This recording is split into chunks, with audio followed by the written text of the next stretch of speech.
큐티 가이드 방송입니다. 기도하고 시작하도록 하겠습니다. 하나님 아버지, 오늘 우리의 마음이 아버지의 말씀을 사모하게 하시니 감사드립니다. 우리는 하나님을 생각하지 못하나 하나님께서 우리를 잊지 않으시고 오늘 말씀의 앞에 나아오도록 우리의 마음을 지켜주셨습니다. 이 시간 말씀 읽으며 묵상할 때 아버지 하나님과의 교제에 한 걸음 더 나아가게 하시고 오늘 주신 말씀에서 우리를 향한 하나님의 뜻을 발견하게 하여 주시옵소서. 감사드리며 예수님의 이름으로 기도드립니다. 아멘. 오늘 말씀은 요한복음 7장 25절로 36절 말씀입니다. 주제는 아버지에게서 아버지에게로입니다. 같이 읽어보겠습니다. 예루살렘 사람 중에서 어떤 사람이 말하되 이는 그들이 죽이고자 하는 그 사람이 아니냐. 보라 드러나게 말하되 그들이 아무 말도 아니하는도다. 당국자들은 이 사람을 참으로 그리스도인 줄 알았는가. 그러나 우리는 이 사람이 어디서 왔는지 아노라. 그리스도께서 오실 때에는 어디서 오시는지 아는 자가 없으리라 하는지라. 예수께서 성전에서 가르치시며 외쳐 이르시되 너희가 나를 알고 내가 어디서 온 것도 알거니와 내가 스스로 온 것이 아니니라. 나를 보내신 이는 참되시니 너희는 그를 알지 못하나 나는 아노니 이는 내가 그에게서 났고 그가 나를 보내셨음이니라 하시니 그들이 예수를 잡고자 하나 손을 대는 자가 없으니 이는 그의 때가 아직 이르지 아니하였음이러라. 무리 중에 많은 사람이 예수를 믿고 말하되 그리스도께서 오실지라도 그 행하실 표적이 이 사람이 행한 것보다 더 많으랴 하니 예수에 대하여 무리가 수군거리는 것이 바리새인들에게 들린지라. 대제사장들과 바리새인들이 그를 잡으려고 아랫사람들을 보내니 예수께서 이르시되 내가 너희와 함께 조금 더 있다가 나를 보내신 이에게로 돌아가겠노라. 너희가 나를 찾아도 만나지 못할 터이요 나 있는 곳에 오지도 못하리라 하시니 이에 유대인들이 서로 묻되 이 사람이 어디로 가기에 우리가 그를 만나지 못하리요. 헬라인 중에 흩어져 사는 자들에게로 가서 헬라인을 가르칠 터인가. 나를 찾아도 만나지 못할 터이요 나 있는 곳에 오지도 못하리라 한 이 말이 무슨 말이냐 하니라. 네, 오늘 말씀은 명절을 지키러 예루살렘에 올라가신 예수님의 이야기입니다. 예수님께서 무리에게 말씀을 전하셨습니다. 무리 가운데 논란이 생기기 시작했지만 예수님께서는 전해야 하는 하나님의 말씀을 전하셨어요. 그러자 예수님을 죽이려 하는 유대인들도 생겨났고 형제들도 예수님을 믿지 않게 되었죠. 그래서 명절에 예루살렘에 올라가실 때 예수님은 형제들과 따로 은밀히 가셨습니다. 이미 예루살렘에도 예수님의 소문이 퍼져 있었던 것으로 보이죠. 많은 말들이 있었습니다. 예수님의 말씀 하나하나를 두고 사람들이 이런 말 저런 말 자기들끼리 토론을 합니다. 하지만 예수님의 말씀을 하나님의 말씀으로 영적으로 받는 사람은 없었던 것 같습니다. 제자들도 때로는 어렵다고 할 정도였죠. 저는 오늘 말씀에서 예수님께서 하신 말씀에만 색깔 펜으로 표시를 해보았어요. 그리고 많은 사람들이 예수님에 대해서 하는 많은 말과 행동 가운데 예수님께서 하신 말씀이 무엇인지 확인해 보았습니다. 그것은 다름이 아니라 예수님께서 어디에서 오셨는지 그리고 예수님께서 어디로 가실지에 대한 말씀이었습니다. 그럼 오늘 말씀을 한번 살펴보겠습니다. 어제에 이어서 26절, 27절을 보겠습니다. 예수님의 말씀을 듣던 사람이 예수님을 두고 다른 사람에게 말합니다. 이 사람이 종교 지도자들이 죽이려는 그 사람이 아닌가? 이 사람이 이렇게 나타났는데 왜 지도자들은 가만히 있는 것인가? 당국자, 그러니까 유대 종교 지도자들은 이 사람이 설마 진짜 메시아라고 생각하는 거 아닌가? 이 말은 생각하기에 따라서 비아냥거리는 것 같습니다. 그리고 예수님이 하신 말씀에는 역시 관심을 두지 않는 가벼운 말인 것 같죠. 27절에 이 사람이 말하기를 우리는 이 사람이 어디서 왔는지 안다. 이 사람은 나사렛에서 오지 않았느냐. 하지만 우리는 메시아가 오실 때 어디서 오시는지 아무도 모른다는 것을 안다라고 합니다. 이 말은 예수님께서 나시기 전 구약과 신약 중간 시대에 나왔던 계시에 대한 문화학에서 영향을 받은 것으로 보입니다. 문학이라는 건 성경과는 다르죠. 성경에 예언된 메시아의 오심이 어떠했는지 우리는 들어서 알고 있습니다.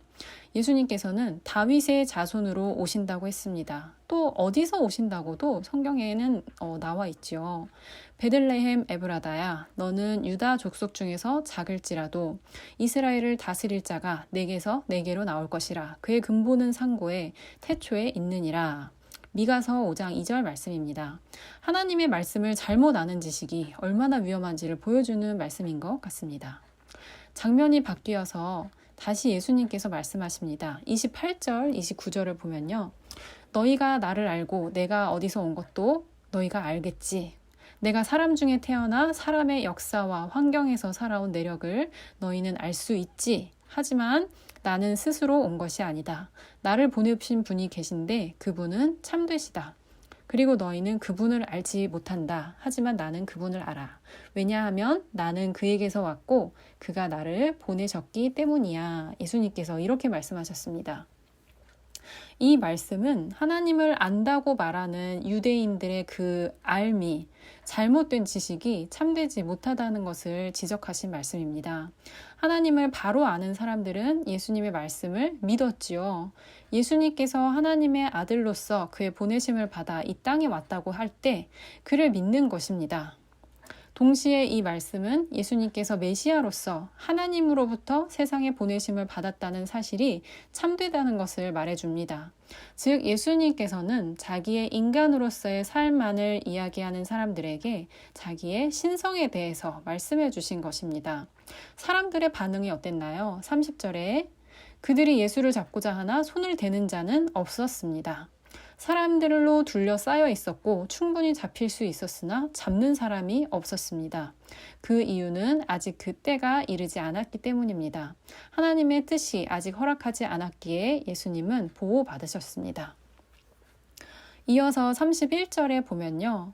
예수님을 잡으려는 사람들도 많았지만 반면에 무리 중에 많은 사람들은 예수님을 믿었다고 합니다. 그들이 말하길 우리가 예전부터 생각해오던 마치 영웅 같은 메시아가 온다 한들 예수님이 보여준 표적보다 많지는 않을 것 같다라는 말을 자기들끼리 수군거렸고 이 수군거림이 바리새인들에게 들렸다고 합니다. 대제사장들과 바리새인들이 예수님을 잡으려고 아랫사람을 보냈습니다. 하지만 아직 하나님의 뜻이 허락하지 않으셨죠. 예수님께서 다시 말씀하십니다. 33절에요. 내가 너희와 함께 조금 더 있다가 나를 보내신 이에게로 돌아가겠다. 예수님의 지상사역이 길지 못할 것을 말씀하신 것 같죠. 그리고 34절이요. 너희가 나를 찾아도 만나지 못할 터이요. 나 있는 곳에 오지도 못하리라. 예수님께서는 지상사역을 마치고 나면 하늘에 가실 예정이었죠. 그래서 지금 이 말씀은 예수님을 핍박하는 유대인 너희가 나를 찾아도 너희가 내가 갈 하늘 나라에는 갈 수 없다라고 말씀하신 것입니다. 예수님을 핍박한 사람들의 종말에 대해서 말씀하신 것이죠. 이 말씀을 들은 유대인들은 다시 예수님의 말씀을 이해하지 못하고 서로 이야기합니다. 이 사람이 대체 어디로 가길래 우리가 그를 만나지 못한다고 하는 걸까? 그가 헬라인에게 가서 헬라인을 가르칠 것인가? 이게 대체 무슨 말인가? 하는 혼란으로 오늘의 말씀은 끝이 납니다. 오늘의 말씀을 어떻게 묵상해 볼 수 있을까요? 예수님께서 하신 말씀과 사람들의 반응을 대조해서 묵상해 볼 수 있겠습니다. 예수님을 보고 예수님의 말씀을 들은 사람들의 다양한 시선과 반응에 예수님께서 전하신 말씀은 무엇이었나를 보며 오늘날 교회를 향한 많은 시선과 말씀이 있는 가운데 우리는 어떤 중심을 가지고 어떤 말을 해야 하는지 묵상해 볼 수 있겠죠. 우리는 생각하는 대로 말하게 됩니다. 누구든지 마음에 있는 것을 은연중에 말하게 되어 있으니까요. 그리고 하나님의 자녀인 우리의 말과 행동을 보고 하나님을 알지 못하는 사람들은 우리를 통해 하나님을 보게 될 것입니다. 여러분께서는, 그리고 저도 그렇고요. 어떤 생각을 하시고 또 이웃과 어떤 말을 나누고 계신가요? 우리는 묵상해 볼 수 있습니다. 25절로 27절 말씀에서 예수님의 말씀을 듣던 한 사람이 메시아에 대한 그릇된 지식을 가지고 예수님을 비웃듯이 말했습니다. 그 시대의 사람들은 자기가 가지고 있던 지식의 근거에서 예수님은 메시아가 아니라고 했어요. 예수님을 이 사람이라고 부를 만큼 영적으로 무지하면서 교만했었죠. 혹시 우리는 내가 아는 것이 맞다고 은연중에 생각하고 있지는 않은가요? 과연 하나님의 말씀은 내가 말씀을 읽지 않아도 다 알만한 것인가요? 저 역시도 여기서 자유로울 수 없고요. 우리는 모두 인간으로서 가지고 있는 교만함으로 내가 완전하지 않다는 것을 인정하면서도 내가 다 알고 내가 맞다는 영적인 교만함이 있을 수 있습니다. 혹시 내가 그렇지는 않은지 오늘 말씀을 보며 우리를 돌아보기를 원합니다. 그러한 모습이 있다면 이 시간 하나님 앞에 홀로 서셔서 숨김없이 우리의 죄를 고하고 회개하면 좋겠습니다. 긍휼의 하나님께서 우리를 불쌍히 여기시고 또 회개로 나아오는 우리를 사랑하시어서 오늘 우리 마음에 예수님을 닮은 겸손한 마음과 하나님을 아는 바른 지식 허락해 주시기를 기도합니다. 그리고 오늘 예수님의 말씀에 귀 기울여 보시길 바랍니다. 28절에 외쳐 이르시되 라고 했는데 이 표현은 권위 있는 예언자적인 선포를 말합니다. 뭐라고 선포하셨다고 했죠? 예수님은 메시아이시고 아버지 되시는 하나님께로부터 세상에 보내심을 받았으며 이 사실은 참되다. 그리고 33절에요. 예수님께서는 곧 그를 보내신 하나님께로 돌아가실 것이고 하늘인 그곳에 예수님을 대적하고 핍박하던 이들은 올 수 없을 것이다 라고 하셨습니다. 우리가 확실히 믿어야 할 참된 것이 무엇인지 28절, 29절의 말씀을 읽으며 묵상해 보시길 바랍니다. 어떤 상황에도 우리의 중심에 두며 담대히 선포해야 할 사실이 무엇인지 마음에 새기는 묵상이 되시기를 바랍니다. 그리고 33절과 34절의 말씀을 통해 예수님께서는 믿지 않는 자의 종말을 말씀하셨습니다. 믿는 우리는 이 말씀이 반대로 예수님을 사랑하여 찾고자 하는 신자들에 대해서 무엇이라고 말씀하실지 알고 있을 것입니다. 예수님께서 하늘에 오르셔서 하나님 우편에서 우리를 위해 예비하신 처소가 있음을 알고 믿는 자들에게 믿음을 지켜낸 자들에게 그것이 정말로 주어진다는 것 말이죠. 여러분의 신앙의 중심에 예수님의 십자가와 부활, 천국의 소망이 있으십니까? 오늘 이 말씀을 묵상하며 우리의 믿음의 중심을 점검하는 날이 되기를 기도합니다. 기도 제목을 나누겠습니다. 먼저 첫 번째로 현대를 사는 그리스도인으로서 교회를 향한 많은 시선과 말들 가운데서도 예수님 중심의 신앙을 지킬 수 있기를 원합니다. 하나님의 자녀인 우리의 말과 행동이 하나님께서 기뻐하시는 것이 되기를 바라고 담대하게 이웃에게 복음을 전하는 우리가 되기를 기도합니다. 또 하나님을 바르게 아는 지식을 위해서 기도하는데요. 내가 아는 것이 맞다는 무지함과 교만함을 회개하길 원합니다. 하나님의 긍휼로 우리에게 예수님을 닮은 겸손한 마음과 하나님을 아는 바른 지식을 주시옵소서. 또 세 번째로 우리의 신앙의 중심을 위해서요. 어떠한 상황에도 예수님이 하나님의 아들이심을 담대히 선포할 수 있기를 기도하고 우리의 신앙의 중심에 예수님의 십자가와 부활, 천국의 소망이 살아있기를 기도합니다. 오늘도 여러분의 묵상에 성령 하나님의 도우심과 우리 아버지 하나님과의 깊은 교제가 있기를 기도해 드리고 이 큐티 방송 마치도록 하겠습니다.